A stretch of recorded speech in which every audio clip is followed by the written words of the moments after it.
Are you ready? Yes. Okay. Still now already, but it is that you are already ready, like I told you. We're both coming out. No. Yeah. We're both coming out. Okay. No question.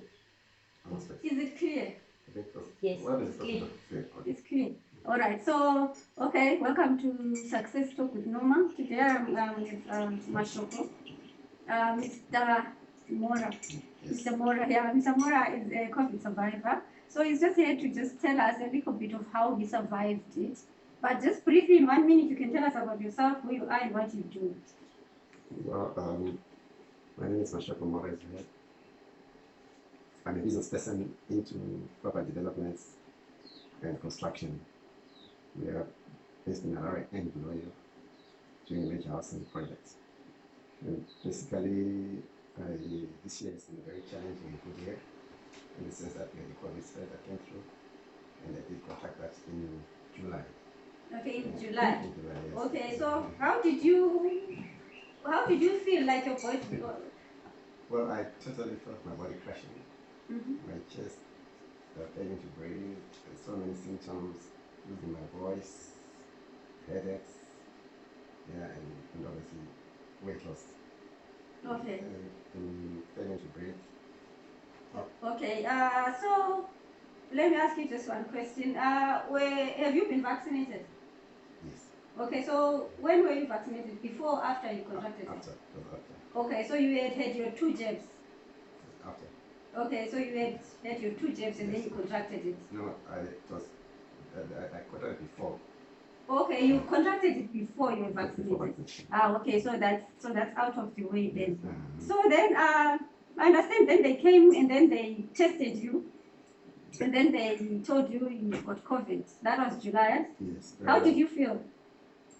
Obviously, fear creeps in. Because with what the media has been talking about and what we've been reading, and also people around us, especially in the news as well, so it's passed on, the fear did creep in. Okay. And you do get also depressed, right? Okay. Okay, this is it. Okay, so that was the Delta variant, because that was July. Yes. So that was the Delta variant. So were you always wearing your mask and sanitizing? And so how do you think you caught it? Honestly, I think I was, but obviously there could be a moment when you just lose your concentration, and obviously the issue of social distancing, feel that we interact with people, we are in different places all the time, yeah. So that could have been also the issue that, if you let my guard down at that moment. You were not wearing your mask, like right now. Nice for the interview. Nice for the interview, yeah. So okay, so then what did you do? Because until right now you're alive, you thought you were going to, you defeated it. So how did you defeat it? First and foremost, what did happen was when I sought medical assist, well, the doctors came after the diagnosis, and basically, well, although they don't direct, they pointed me in a certain direction to say, look, this is how you're going to fight this thing. First of all, it's your will, and secondly, obviously, that's not the issue now of home remedies, home therapy. They also came through. Because when I spoke to, without mentioning the names, when I spoke to him, he says, no, I'm not. But when he spoke to me, rather, the doctor? Yes, because there was not direct medication, so to speak, to say that this is what I need to fight COVID. But to fight our symptoms like headaches and whatnot. And so when he gave me that encouragement, he said, look, you will have to also need to try home therapy. Then I thought, well, yeah. Okay. So what home remedies did you use to help others who are going through a similar situation? Well, maybe I want to add another thing. One of the key things in fighting COVID, I think, is the people that you're with. Because as much as you have to be isolated, there must also be people who are willing also to assist in that fight. In terms of that, obviously you won't be able to be, your test pads were messed up, you can't eat, and you're at a place where you're almost vegetative, so you need people around you who can actually fight with you and say, look, let's do this. Then I had the opportunity to have people around me who came up with a therapy package. Although I didn't know the stage what I was taking until like this explained me, look, this is what we are using, which are basically our normal heads. Okay. Yeah, which our heads, which we have grown up with all our lives, but they've never known that how strong and effective they can be in fighting such conditions. Yeah. Okay, so the concept of prevention, do you think herbs can prevent you from getting COVID if you take them before? I honestly think they play a very key role in boosting your immunity. Mm-hmm. Yeah, and it's something which even way back into time, our forefathers and grandfathers did use them. Mm-hmm. Not that because they were sick, but just know if you take this particular herb, it will help you just to boost your immunity. And so I find it very key. Even up to today, I still take my tea. Mm-hmm. Just to ensure that my immunity remains at a very good position where I'm able to fight back if something comes through again. Okay, so you take a herbal concoction tea. Yes. Okay, so what's in the tea? Well, you can read it. Okay, that's the one, yeah. there's ginger, turmeric, garlic, cinnamon, onion powder, cayenne pepper. Yeah. Okay. And it does help even with nasal congestions, not COVID only, but nasal congestions, things like flu. Mm-hmm. Yeah, clearing your chest. Because once you take it, you can actually feel your chest clearing up. Yeah. Okay. Okay. Yeah. Yeah. Okay. So we're not making him read our tea. He looked for it himself. Didn't he? He looked for it. Okay. So maybe one last thing that I'll ask is, when you were sick, you told me earlier that you started praying a lot. So Yes. tell me about your relationship with God during your hour of need. I think I strongly believe that in every situation, there's a moment of realization. And then there's a moment also that the times we are so crowded with activities, with this and that we easily forget that there's also God in our lives. Mm-hmm. So the opportunity is where now He, not per se, puts in a corner, but you're in a place where you are allowed to solve out and realize that actually there is God. Mm-hmm. In a part of my life, what needs God.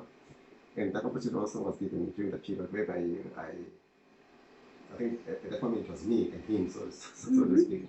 We could actually see your life and reflect and say, okay, but have I been fair for my spirituality? Have I been giving him the time that he deserves?